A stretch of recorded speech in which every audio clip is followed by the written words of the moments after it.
faithfully sharing value and interpreting great books worldwide. Hello, this is Sally Book Talk. Today I'm going to interpret The Great Gatsby by the famous American author F. Scott Fitzgerald. So, can a self made man who fought his way up from nothing marry a wealthy and beautiful woman? Oh, this story that still troubles many young folks today had already played out in this novel nearly a century ago. In 1925, at age 29, Fitzgerald published The Great Gatsby, uncovering why such love dreams get shattered. This is a novella, and it didn't make much impact when first published. However, after the 1950s, it gradually gained recognition, eventually propelling Fitzgerald to a top spot in 20th century literature. This novel vividly capturing post-World War I American society gave Americans their first real confidence in their own literature. Afterwards, the novel was reprinted repeatedly, becoming hugely popular and even became required reading in American high schools and colleges. In 1998, the Modern Library ranked it as the greatest novel in American literary history. In 2005, on Time magazine's list of the 100 best English language novels, The Great Gatsby ranked second, just behind Joyce's Ulysses. After that, it was adapted multiple times into films and stage plays. In 2013, the film starring Leonardo DiCaprio made the novel famous worldwide. Well, just like Tender is the Night, published earlier, Fitzgerald's novel has strong autobiographical elements. Fitzgerald's ancestors were once wealthy, but by his father's time, the family fortunes had declined. He relied on his grandfather's help to attend college, so he always felt insecure. At age 18, Fitzgerald fell in love with a wealthy heiress. However, this romance ultimately failed due to class differences, because the girl's father told Fitzgerald, "A poor boy shouldn't think about marrying a rich girl." That phrase became a mark of shame for Fitzgerald, later written in his diary. After the failed romance, Fitzgerald's feelings towards high society grew conflicted. On one hand, he desperately craved its approval, hoping his hard work would pay off. But on the other hand, he developed a deep aversion to the power of high society. However, soon after, Fitzgerald met another wealthy heiress from the American South. He later became his wife, Zelda. At that time, Fitzgerald was still a poor guy. And because of this, Zelda repeatedly tried to call off their engagement. It wasn't until Fitzgerald's first novel, This Side of Paradise, became a huge hit that he had enough money to marry Zelda. And in The Great Gatsby, Fitzgerald poured these experiences and emotions into the story, which is set in the 1920s in America. Oh, this was the golden age of economic boom after World War I, where young folks dreamed of getting rich, rushed into finance, hoping to strike it rich overnight, marry wealthy ladies, and climb into high society. The protagonist, Gatsby, is the embodiment of these dream-chasing youths. He came from a humble background but fell in love with Daisy, a wealthy heiress. To be able to marry Daisy, Gatsby worked his tail off away from home, striving to build up his fortune. But after making it big, he found out Daisy had married Tom from high society, so Gatsby turned into a mysterious rich guy, moved across from her place, threw extravagant parties, and finally won back her heart. But after learning Gatsby's true roots, Daisy resolutely left him behind. Or Gatsby even took the fall for Daisy's car accident and was unfairly shot dead. And though the novel paints a picture of American society a century ago, Gatsby, obsessed with his love dream and his tragic downfall, have moved readers generation after generation, crossing borders and languages, making it one of the world's most famous American novels. The novel's narrator is young Nick, who, after graduation, jumped into the financial world, dealing in bonds. He rented a small house in West Egg, New York, and his neighbor was none other than the novel's main character, Gatsby. In Nick's eyes, Gatsby was a mysterious millionaire, owning a huge estate, a castle-like mansion, and a sprawling private beach where he often threw lavish parties with champagne on the sand, motorboats slicing through the waves, and water skis gliding over the foam. Gatsby's private carriages and Rolls Royces shuttled back and forth, ferrying guests, with loads of fresh fruit hauled in from New York, and a giant juicer that could easily squeeze hundreds of oranges. All this sparked intense attention from everyone around. The whole town was buzzing about Gatsby, and even reporters came to interview him. But regarding his true identity, everyone was still completely in the dark. Some said he was a distant prince or noble who inherited a huge royal fortune. Others said he studied at Oxford, came from high society, and some even claimed he was a criminal who had killed someone. However, Nick noticed something unusual, like often seeing Mr. Gatsby standing at his front door at night, stretching out trembling arms towards the green light across the bay. Across the river is East Egg, where Nick's cousin Daisy, the heroine of the novel, lives. Who exactly is this mysterious millionaire? The novel gradually unravels Gatsby's background. Turns out Gatsby's original name was James Gatz, born into a farming family. Believing in a grand future from a young age, he changed his name to Datsby, meaning God's boy, and he was extremely disciplined and hardworking. Datsby's biological father once showed his son's daily schedule, stating, "Wake up at 6 a.m., then strict time slots for weightlifting, rock climbing, learning about electrical appliances and other knowledge work, detailed arrangements for baseball and other sports, practicing public speaking, and boosting creativity." At the same time, Gatsby also listed set goals below, like stop wasting time, quit smoking, read one book per week, treat parents better, and so on.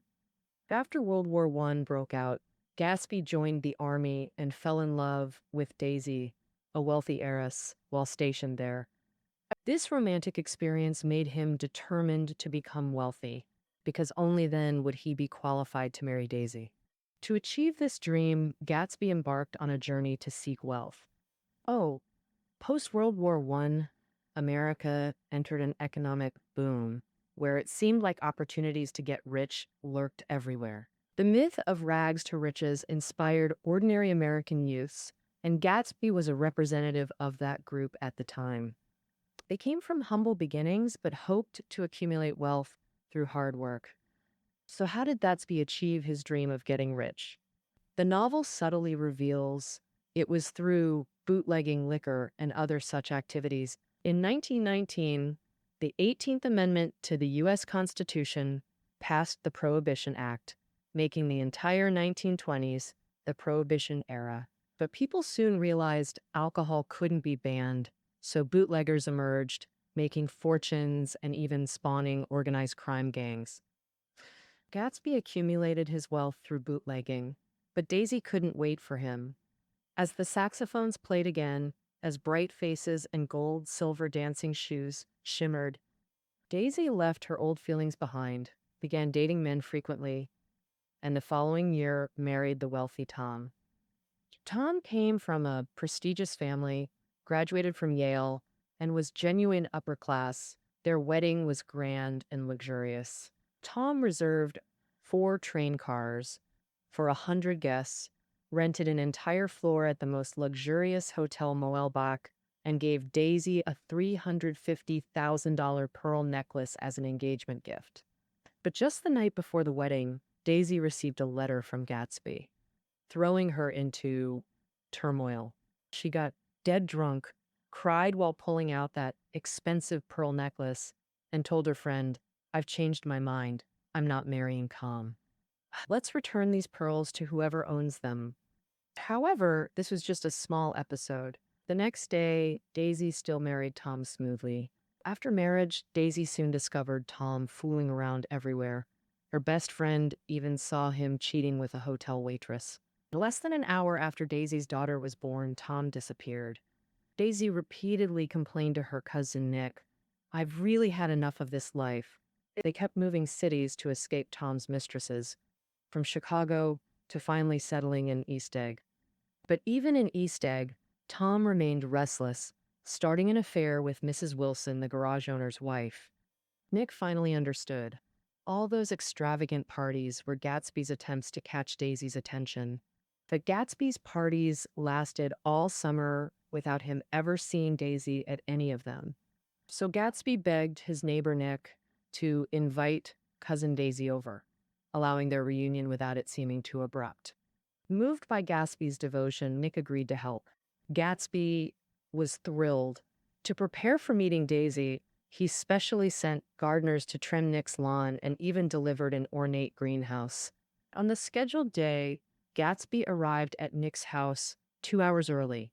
However, when Daisy arrived, Gatsby jumped out the window and pretended he had just arrived by coming back in. Finally, he stood before Daisy, the woman he had dreamed of day and night. At this moment, Gatsby seemed like a different person, nervous and fidgeting like a little boy, even clumsily breaking Nick's clock in his distraction.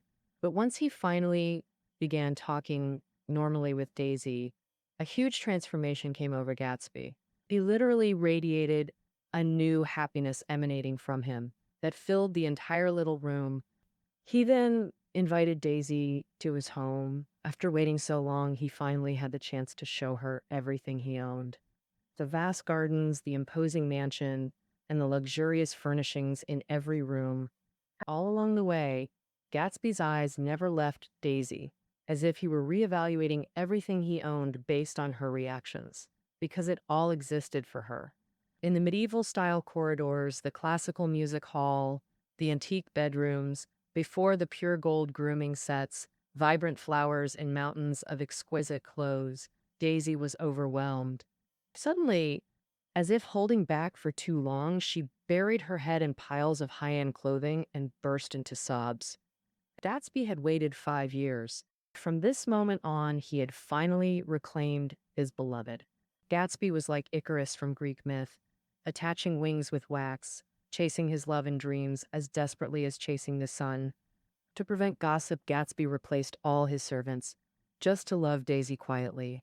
Meanwhile, he tried hard to fit into Daisy's high society, attending their parties and inviting Daisy and Tom to his own. He hoped to become like Tom, even more worthy of Daisy than Tom.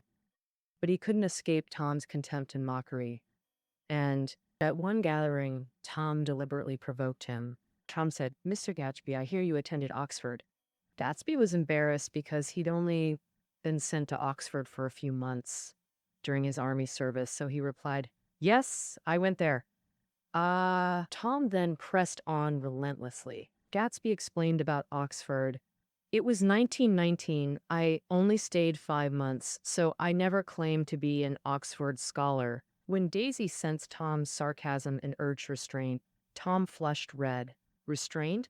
Am I supposed to ignore some nobody from nowhere flirting with my wife?" Oh, turns out Tom already knew about Daisy and Gatsby's relationship. Ignoring Daisy's attempts to stop him, Gatsby shouted at Tom, "Daisy never loved you! She only married you because I was poor. But in her heart, she's always loved only me." Gatsby insisted, "These 5 years apart, Daisy and I remained soulmates." Tom was initially furious, but hearing this, he actually relaxed.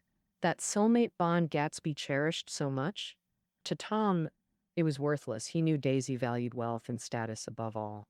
He pointed at Gatsby and asked Daisy, "Do you even know who he really is?" "Huh. His chain drugstores with bootleggers? Just fronts for selling illegal liquor. He's nothing but a bootlegger, not some socialite. And that's probably not all he's done. I know a guy who went to prison working for him. God knows what other shady stuff he's involved in." Daisy froze in shock. Gatsby turned to her, desperately trying to explain. But with every word he said, Daisy stepped back.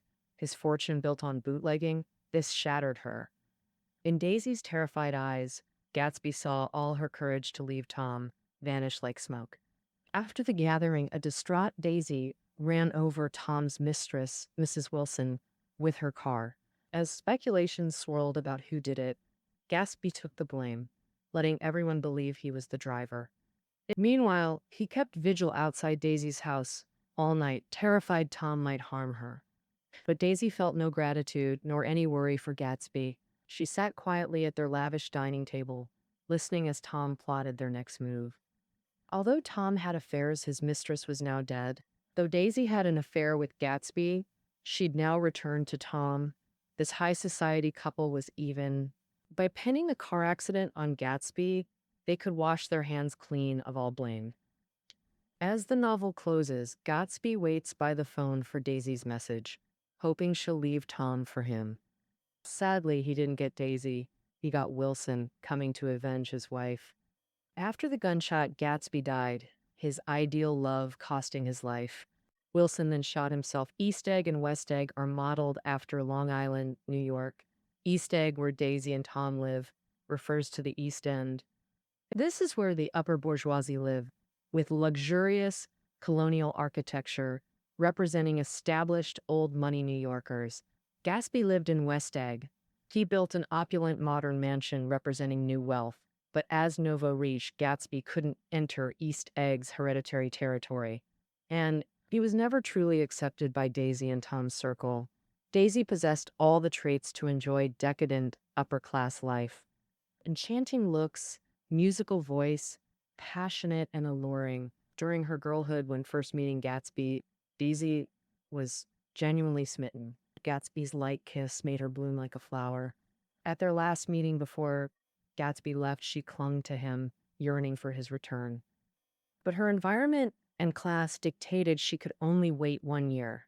Even when drunk on her wedding eve over Gatsby's letter, screaming to cancel, she ultimately wore the $350,000 necklace, ended her fantasy, compromised with her era and class, letting the lavish wedding fill her emptiness. In this marriage of convenience, Daisy enjoyed luxury while enduring Tom's betrayals. She wished her daughter would be a beautiful fool who could guiltlessly enjoy luxury without ambition. When Gatsby reappeared wealthy, Daisy was tempted, even considered leaving Tom, but she couldn't give the ideal love Gatsby dreamed of. You ask for too much from Gatsby. I love my husband and I love you. Daisy comes from a prestigious family and is used to living in grand mansions. High standards of material enjoyment have become deeply ingrained in her habits. For her, the measure of marriage is wealth and social status that support her material life, and the need for love, it must come after status and money. So after learning Gatsby was just a bootlegger who got rich illegally, she naturally returned to her safe, suitable marriage with Tom, which was well matched. As for Tom, he just sees Daisy as a decoration while he parties wildly outside. He's arrogant and cold. He looks down on mixed bond business, thinking his partners are insignificant. Facing Gatsby, he even thinks he's a nobody, a despicable smuggler. He sees women as playthings. If he's unhappy with a mistress, he slaps her. As for his own infidelity, he justified it by saying, I love Daisy. Occasionally I act foolishly and do stupid things, but I always come back and I always love her. He treats human lives as worthless. When Nick questioned Tom about framing Gatsby, he again justified it by saying, Wilson had a gun. If I told Wilson the truth, I'd be done for. For his mistress, Mrs. Wilson's death, Tom just said a few hypocritical words of remembrance. Just as the novel says, the upper class only selfishly avoids responsibility. After messing things up, they hide behind the shield of money and high society, showing a cold, indifferent face and let others clean up the mess. Tom is the epitome of the upper class at that time, with solid social and economic status. He doesn't worry about consequences at all. With a little maneuvering, he saved himself and got Gatsby killed. In the novel, while people dream of joining the upper class amid dazzling lights, Fitzgerald mocks them coldly, painting another picture of the upper class with sharp, bitter strokes. Superficiality and deceit spread like an epidemic, infecting and eroding everyone here. In this era, only people like Tom can survive in this spiritual desert of New York. But Gatsby faced only the fate of disillusionment. Gatsby transformed from a poor officer to a wealthy man with a complete makeover in attire, speech, knowledge, and assets.